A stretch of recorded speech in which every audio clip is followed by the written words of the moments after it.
Aux États-Unis, des millions de personnes vivent désormais dans des RVs, des travailleurs qui se sont tournés vers leur véhicule lorsque le paiement d'un loyer est devenu impossible.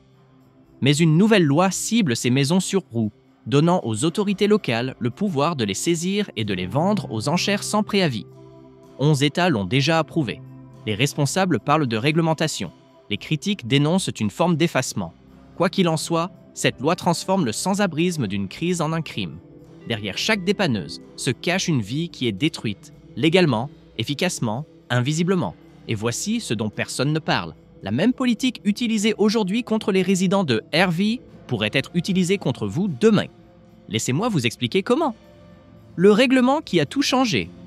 La loi sur l'application des règles relatives à l'habitation dans les véhicules, Vehicle Habitation Enforcement Act, peut sembler bureaucratique et ennuyeuse au premier abord, jusqu'à ce qu'on en découvre le contenu. Ce texte législatif type a été rédigé fin 2024 par une coalition de groupes de pression municipaux, principalement la Ligue nationale des villes, en réponse à ce qu'ils appelaient la crise des logements en forme de R, dans les zones urbaines et périurbaines. En janvier 2025, 11 États en avaient adopté des versions. Certains l'ont fait voter par leur assemblée législative, d'autres l'ont mis en œuvre par le biais d'ordonnances de comté ou de règlements municipaux. Mais le cadre de base est quasiment identique d'une juridiction à l'autre, et ce cadre a fondamentalement modifié le statut juridique de toute personne vivant dans un logement en forme de R. Voici ce que dit exactement la loi. Elle définit l'habitation non autorisée comme l'utilisation d'un véhicule pour dormir, manger ou y vivre pendant plus de 72 heures consécutives, en dehors des terrains de camping agréés et des parcs de caravanes.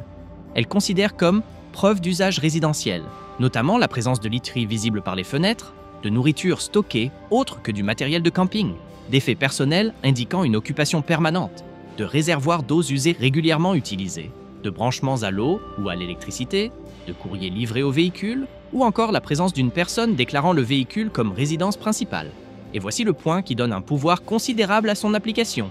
Elle autorise les agents chargés de l'application de la loi, et non plus seulement la police, à inspecter les véhicules, à émettre des ordres de mise en fourrière et à engager la procédure de saisie sans audience préalable. Auparavant, dans la plupart des États, les RV étaient traités comme des voitures particulières en matière de stationnement. Il était possible de se garer sur la voie publique à condition de déplacer régulièrement son véhicule et de respecter les règles de stationnement. En cas de problème, un avertissement était donné, suivi d'une contravention, puis, après plusieurs infractions et plusieurs occasions de se mettre en conformité, d'une mise en fourrière. La nouvelle loi supprime tout cela. Les agents chargés de l'application du code de la route peuvent immobiliser votre RV dès le premier contrôle. Vous disposez alors de 72 heures pour le retirer de la juridiction et fournir une preuve de relogement. À défaut, le véhicule est mis en fourrière. Une fois en fourrière, vous avez 14 jours pour payer tous les frais et amendes et prouver que le véhicule ne sera pas utilisé comme habitation, faute de quoi il sera vendu aux enchères publiques. Le calendrier est crucial, car cette loi a été adoptée plus rapidement que presque toutes les autres lois relatives au logement de l'histoire récente. Un texte modèle a circulé parmi les avocats municipaux en novembre 2024. La première adoption par un État a eu lieu en Arizona début janvier 2025. Les comtés californiens ont commencé à l'appliquer fin janvier. En mars, des opérations de contrôle étaient en cours dans certaines régions d'Arizona, de Californie, du Nouveau-Mexique, de l'Oregon, du Colorado, du Texas, de Floride, du Nevada, de Washington, du Tennessee et de l'Idaho, soit 11 États en moins de 4 mois. Et dans chacun de ces États, les habitants de maisons individuelles ont découvert un matin un avis sur leur pare-brise leur donnant 3 jours pour prouver qu'ils n'habitaient pas leur logement, sous peine de le perdre définitivement. L'identité des véritables instigateurs de cette loi est cruciale, car elle révèle qui elle est censée protéger. La Ligue nationale des villes représente les administrations municipales, et ces villes membres subissaient d'énormes pressions de la part des propriétaires et des promoteurs immobiliers concernant les RVA stationnés dans les quartiers résidentiels. Les propriétaires affirmaient que cela faisait baisser la valeur de leurs biens. Les agents immobiliers disaient que cela rendait les maisons plus difficiles à vendre. Les associations de quartier exigèrent des mesures, et les conseils municipaux, qui répondent aux électeurs présents aux réunions, ont accédé à leurs demandes. Aucun lobbying équivalent n'a été mené par les habitants des RVE, car ils sont dispersés, politiquement non organisés, et pour la plupart, ils tentent simplement de survivre au jour le jour. Ainsi, la loi a été rédigée par ceux qui voulaient la disparition des RVE, adoptée par des législateurs qui n'ont jamais consulté les habitants. est mise en œuvre par les services d'urbanisme qui ont obtenu de nouveaux financements et pouvoirs pour nettoyer les quartiers. Mais comprendre qui a rédigé la loi et pourquoi ne suffit pas à, en même temps, saisir toute la portée. Pour bien comprendre ce que ce règlement implique, il faut observer concrètement son application sur le terrain, étape par étape, et comment chaque étape du processus est conçue pour rendre toute évasion impossible une fois pris au piège. Le système qui détruit les gens. Une fois cette loi entrée en vigueur dans votre région, le processus d'application est si prévisible qu'on pourrait le schématiser comme un organigramme. Chaque étape en entraîne inévitablement une autre, et à moins de disposer de ressources que la plupart des habitants des zones résidentielles n'ont pas, il n'y a pas d'échappatoire. Permettez-moi de vous expliquer précisément comment cela fonctionne, car comprendre ce mécanisme est le seul moyen de l'éviter. Le premier obstacle est l'immatriculation, un piège délibérément conçu pour être insoluble. La nouvelle loi exige une preuve d'immatriculation non résidentielle pour votre RVI. En clair, vous devez prouver que le véhicule n'est pas votre résidence principale. Or, voici le problème. Presque tous les États exigent une adresse physique permanente pour immatriculer un véhicule. Pas une boîte postale, pas un service de réexpédition de courrier, une véritable adresse résidentielle. Si vous vivez dans le RV parce que vous avez perdu votre logement ou que vous n'avez pas les moyens de vous loger, vous n'avez pas cette adresse. Vous pourriez utiliser l'adresse d'un ami ou d'un membre de votre famille, mais si les autorités enquêtent et découvrent que vous n'y vivez pas, il s'agit d'une fraude, ce qui vous expose à des poursuites judiciaires. Vous êtes donc pris au piège. Il vous faut une adresse pour immatriculer le véhicule de manière à prouver que vous n'y vivez pas, mais vous ne pouvez pas obtenir cette adresse puisque vous y vivez. La loi crée une exigence qui rend la conformité littéralement impossible pour les personnes concernées. Vient ensuite l'inspection, et c'est là que les contrôles deviennent intrusifs. Selon la nouvelle réglementation, les agents chargés de l'application du code du bâtiment dans les zones désignées peuvent effectuer des inspections d'habitabilité s'ils ont des soupçons raisonnables qu'un véhicule est utilisé comme habitation. Ces soupçons raisonnables peuvent être fondés sur presque n'importe quel élément. Des rideaux aux fenêtres, une personne vue entrer ou sortir à plusieurs reprises, de la condensation sur les vitres suggérant que quelqu'un a dormi à l'intérieur, des rallonges électriques branchées au véhicule. Une fois la décision d'inspection prise, les agents peuvent vous demander d'ouvrir la porte et de les laisser regarder à l'intérieur. En cas de refus, le véhicule peut être immédiatement mis en fourrière pour refus. Refus de coopérer à l'enquête.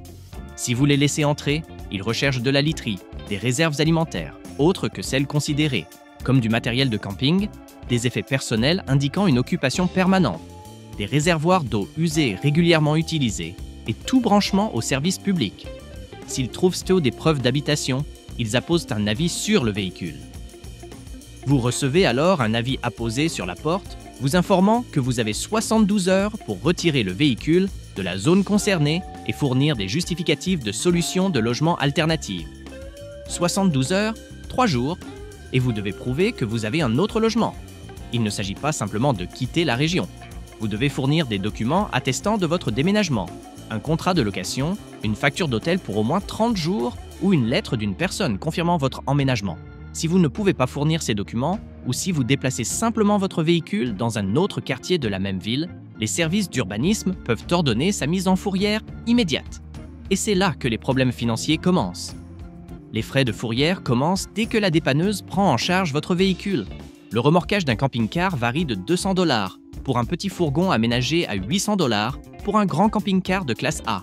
À cela s'ajoutent les frais de garde, qui vont de 50 à 120 $ par jour, selon le type de fourrière et la taille de votre véhicule. Vous disposez de 14 jours à compter de la date de mise en fourrière pour régler tous les frais accumulés, payer les amendes impayées liées à l'infraction et prouver que le véhicule ne sera plus utilisé à des fins d'habitation. Prenons un exemple. Petit camping-car, frais les plus bas, 200 $ pour le remorquage, plus 14 jours à 50 $ par jour, Pajak 900 $. Grand camping-car, frais les plus élevés, 800 $ pour le remorquage, plus 14 jours à 120 $ par jour, Ship 2480 $. N'oubliez pas que les personnes qui vivent dans ces véhicules le font faute de moyens pour se loger. Elles occupent des emplois qui leur rapportent entre 20 et 25 $ de l'heure, au mieux. Ils vivent au jour le jour, avec peut-être 100 ou 200 $ d'économie, s'ils en ont. Ils n'ont pas 900 $. Ils n'ont certainement pas 2400 $.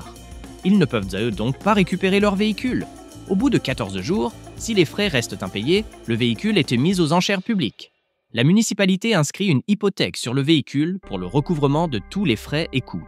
La vente aux enchères a lieu généralement dans un délai de 30 à 45 jours. Les acheteurs peuvent enchérir sur des véhicules qu'ils savent vendus à un prix dérisoire. Un camping-car qui a coûté 60 000 $ neuf et qui pourrait encore valoir entre 20 et 30 000 $ est vendu pour 4 ou 5 000 $. La municipalité récupère ses frais. La société de vente aux enchères prend sa commission et le propriétaire initial ne récupère rien. Tous ces biens se trouvant à l'intérieur du véhicule au moment de sa mise en fourrière sont entreposés pendant 30 jours puis jetés à la décharge. Documents personnels, photos de famille, outils, vêtements, médicaments, tout.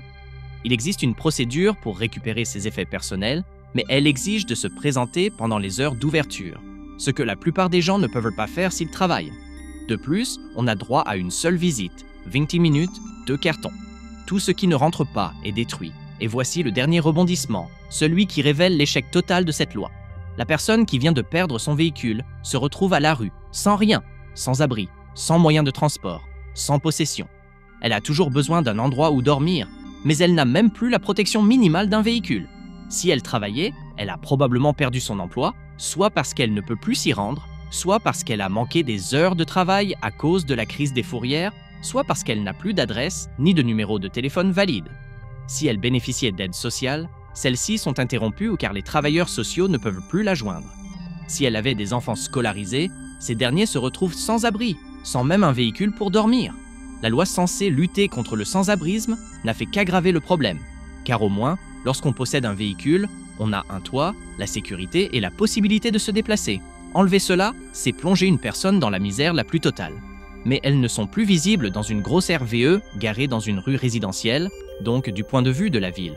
Problème résolu. Il ne s'agit pas de résultats politiques abstraits ni de conséquences théoriques. Il s'agit de personnes bien réelles qui perdent tout, dès maintenant, à cause d'un système conçu pour punir la visibilité plutôt que pour résoudre les problèmes. Et pour comprendre ce que cela signifie concrètement, il faut rencontrer les personnes qui le vivent au quotidien. Là où l'application de la loi est en cours. Si vous habitez dans une zone résidentielle à faible revenu, RVE, il est essentiel de savoir si votre région applique activement la nouvelle réglementation et avec quelle rigueur. L'application de cette réglementation n'est pas uniforme à l'échelle de l'État.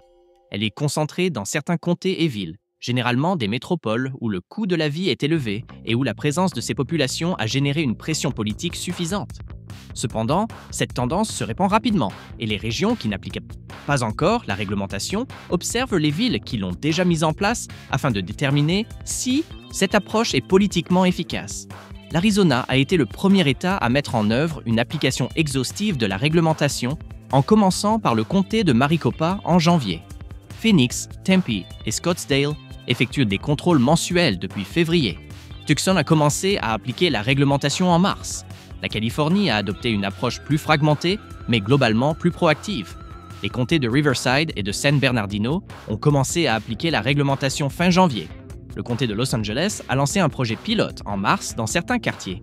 San Diego a ciblé les zones proches de la plage et l'est du comté. Sacramento a commencé les contrôles en avril. Dans la région de la baie de San Francisco, l'application de la réglementation est inégale. Certaines villes appliquent la réglementation de manière proactive, tandis que d'autres ne l'ont pas encore mise en œuvre. Au Nouveau-Mexique, l'application de la loi s'est concentrée presque exclusivement sur Albuquerque, où le conseil municipal a adopté une ordonnance d'urgence en février. Santa Fe a évoqué sa mise en œuvre, mais n'a pas encore entamé les contrôles. En Oregon, l'application de la loi a débuté à Portland et Eugene fin février. Bend a commencé en avril. Dans l'État de Washington, l'application de la loi est concentrée à Seattle et dans le comté de King, qui ont lancé des opérations de contrôle en mars. Tacoma et Spokane ont annoncé qu'elles allaient commencer les contrôles, mais les opérations n'ont pas encore débuté. Au Colorado, l'application des mesures est presque exclusivement concentrée dans la région métropolitaine de Denver. La ville a lancé des opérations intensives début mars et est la plus active de l'État en la matière. Aurora et Lakewood ont commencé des contrôles limités. Colorado Springs a évoqué la mise en œuvre de ces mesures, mais ne les a pas encore appliquées. Au Texas, l'application des mesures s'est concentrée à Austin, où elles ont débuté en février, et à San Antonio, en mars. Houston a annoncé son intention d'appliquer ces mesures, mais les opérations ne sont pas encore entamées. Dallas n'a pas encore mis en œuvre la réglementation. En Floride, l'application des mesures a débuté simultanément dans plusieurs villes en mars. Jacksonville, Tampa, Orlando et Miami ont toutes commencé leurs opérations à 2 semaines d'intervalle. Fort Lauderdale et West Palm Beach ont commencé en avril. Au Nevada, l'application de la loi se concentre presque exclusivement dans le comté de Clark, qui comprend Las Vegas. Les opérations, commencées fin février, sont extrêmement agressives, avec plusieurs contrôles hebdomadaires. Reno n'a pas encore entamé ses contrôles. Au Tennessee, l'application de la loi est concentrée à Nashville, où les opérations ont débuté en mars. Memphis a envisagé sa mise en œuvre, mais ne l'a pas encore lancée. En Idaho, l'application de la loi se concentre sur Boise et le comté environnant, où les contrôles ont commencé fin mars. La tendance est claire, l'application de la loi est concentrée dans les villes où le coût du logement est élevé, où les populations à risque sont bien visibles et où les propriétaires et les promoteurs immobiliers exercent une forte pression politique. Les modalités d'application de la réglementation varient selon les juridictions, mais suivent des schémas similaires. Dans la plupart des régions, l'application de la réglementation a commencé par un système de signalement. Les voisins signalent les habitations rudimentaires. Les services d'urbanisme mènent une enquête. S'ils confirment l'occupation, ils délivrent des avis et entament la procédure de mise en fourrière. Cependant, de plus en plus de villes optent pour des opérations proactives. Elles identifient des zones prioritaires, généralement des zones proches des écoles, des parcs, des bibliothèques ou des cours d'eau. Elles envoient des équipes sillonner ces zones de manière systématique, marquant chaque habitation rudimentaire, présentant des signes d'occupation. Ces opérations ont lieu sans préavis. Parfois, les résidents reçoivent un avis 1 semaine à l'avance. Parfois, ils constatent au réveil que l'opération est déjà en cours. Et une fois l'opération lancée, toutes les habitations de la zone sont concernées le même jour. La réalité des ventes aux enchères est souvent méconnue jusqu'à ce qu'elles les leur fassent subir. Les véhicules mis en fourrière ne restent pas simplement entreposés sur des parkings en attendant que leurs propriétaires les réclament. Passé le délai de 14 jours, ils sont rapidement mis aux enchères publiques. Les municipalités cherchent ainsi à recouvrer leurs frais et à libérer de l'espace dans leurs fourrières. Les ventes ont lieu chaque semaine ou toutes les 2 semaines selon le volume des ventes. Les acheteurs savent qu'ils acquerront des véhicules à un prix dérisoire. Certains sont des particuliers à la recherche de bonnes affaires. Mais de plus en plus, on observe des acheteurs professionnels qui semblent remporter plusieurs véhicules à chaque vente. Dans plusieurs villes, on trouve des preuves que les mêmes acheteurs ont remporté 10, 15, voire 20 véhicules en quelques mois. Pendant ce temps, les propriétaires initiaux n'ont aucun droit sur le produit de la vente, même si le véhicule est vendu plus cher que les frais de fourrière. La ville prélève ses frais. La maison de vente aux enchères prend sa commission. Le solde, le cas échéant, est versé au créancier. Le propriétaire initial ne reçoit rien. Comprendre où et comment les mesures coercitives sont appliquées est crucial pour la survie immédiate. Mais voici ce qui rend la situation encore plus exaspérante. D'autres villes ont déjà résolu ce problème. Les solutions existent. Elles fonctionnent. Elles coûtent moins cher que la répression. Et elles aident réellement les gens au lieu de simplement les déplacer ou de détruire leurs derniers biens. Les solutions que personne ne veut mettre en œuvre en 2023. Avant l'entrée en vigueur de la nouvelle loi sur l'application de la réglementation, la ville de Jean, dans l'Oregon, a mis en place le programme de stationnement AirV. Elle a identifié plusieurs parkings sous-utilisés sur le domaine public et y a installé des services de base, toilettes portables, collecte des ordures et stations de vidange. Des travailleurs sociaux ont été affectés à ces parkings pour accompagner les personnes qui y stationnaient. Les participants pouvaient y rester aussi longtemps qu'ils s'engageaient activement dans leur recherche de logement. Pas de limite de temps arbitraire, pas de relogement forcé toutes les 72 heures. Juste une stabilité, le temps que les personnes se reconstruisent. Le programme coûtait à la ville environ 350 $ par véhicule et par mois, tous services et accompagnements compris. Après 18 mois de fonctionnement, 68% des participants avaient accédé à un logement permanent. Le programme avait porté ses fruits. Mais lorsque la nouvelle loi est entrée en vigueur, le conseil municipal a voté la suppression du programme et le transfert des fonds vers les opérations de contrôle. Los Angeles propose un programme plus intensif, appelé Safe Park LA. Il ne s'agit pas d'un simple parking, mais d'un véritable centre de triage pour véhicules. Les participants ont accès à des douches, une laverie, un service postal, une aide juridique, un soutien psychologique et des soins médicaux sur place. Des conseillers en logement accompagnent chaque personne pour obtenir ses papiers d'identité, faire des demandes d'aide sociale, chercher un appartement et s'y retrouver dans les démarches de location. Le programme suit des indicateurs précis. Délai moyen entre l'admission et la récupération de tous les documents, 15 jours. Délai moyen entre l'admission et l'approbation d'un emploi ou d'aide sociale, 37 jours. Délai moyen entre l'admission et la signature du bail, 4 mois et demi. Et le chiffre le plus important, 85% des participants sont toujours logés 2 ans plus tard. Ils ne retombent pas dans la rue ni dans la vie dans leur véhicule. Ils conservent une certaine stabilité. Los Angeles prouve l'efficacité de ce programme. Cependant, il ne concerne qu'environ 200 personnes dans une ville où des dizaines de milliers de personnes vivent dans leur voiture. Seattle a opté pour une approche différente avec les programmes de location-gérance. La ville et plusieurs grandes organisations à but non lucratif louent des immeubles entiers à des propriétaires privés.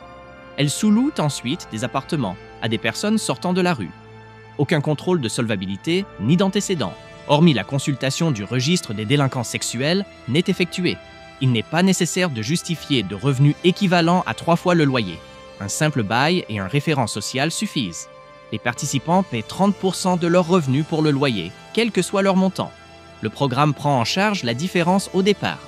Au fil du temps, à mesure que leurs revenus augmentent grâce à un emploi ou des aides sociales, leur part augmente progressivement jusqu'à ce qu'ils perdent le prix du marché ou qu'ils deviennent propriétaires de leur logement.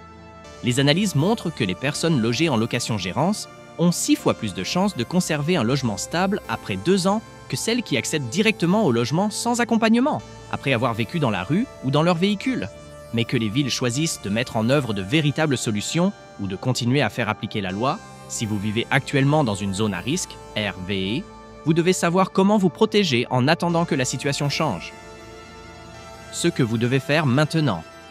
Si vous habitez dans une maison individuelle, RVE, vous protéger nécessite de comprendre le fonctionnement des contrôles et d'anticiper les problèmes. Commencez par vérifier votre inscription. Assurez-vous que votre inscription RV est à jour et indique une adresse permanente. Utilisez l'adresse d'un ami, d'un membre de votre famille ou un service de réception de courrier commercial qui fournit une adresse physique plutôt qu'une boîte postale. Cela ne vous protège pas totalement, mais c'est la première chose que vérifient les services d'urbanisme. Si votre inscription est expirée ou si elle indique la maison individuelle elle-même comme adresse, vous serez immédiatement ciblé. Documentez tout ce qui suggère une utilisation non résidentielle, même si vous vivez à temps plein dans le véhicule. Conservez les reçus des campings, attestant que vous payez occasionnellement pour des emplacements. Indiquez une adresse postale différente sur tous vos documents officiels. N'inscrivez pas vos enfants à l'école en utilisant le nom du véhicule comme adresse. Ne l'indiquez pas comme domicile sur vos permis de conduire ou vos demandes d'aide sociale. Constituez un dossier prouvant que le véhicule est utilisé à des fins récréatives et non comme habitation. Cela peut sembler malhonnête, car c'est le cas. Cependant, la loi crée une situation où l'honnêteté peut entraîner la mise en fourrière du véhicule, tandis qu'une documentation rigoureuse peut vous permettre de conserver votre logement. Renseignez-vous sur les zones de contrôle dans votre quartier. La plupart des villes publient les zones prioritaires de contrôle, soit dans leur règlement municipal, soit sur leur site web. Il s'agit généralement de quartiers proches des écoles, des parcs, des bibliothèques, des cours d'eau ou de tout endroit où les résidents se sont mobilisés pour exiger le retrait des véhicules de type RV. Évitez autant que possible de vous garer dans ces zones. Si vous devez absolument vous y garer, déplacez-vous systématiquement avant la fin des 72 heures. Programmez des alarmes, surveillez votre stationnement de près. Un seul jour de dépassement et vous risquez une amende. Si ce n'est pas déjà fait, contactez immédiatement les réseaux locaux de résidents de RV. Ces groupes utilisent des applications, des réseaux sociaux et des messageries instantanées pour partager des informations en temps réel sur les opérations de contrôle. Ils s'avertissent mutuellement des opérations en cours, identifient les zones sûres, coordonnent l'entraide en cas d'immobilisation de véhicules et partagent des informations sur les services et ressources disponibles. Agir seul dans ce contexte est infiniment plus dangereux que de faire partie d'un réseau qui vous protège. Ayez toujours un plan de sortie prêt. Sachez où vous pouvez vous réfugier avec un préavis de 12 heures.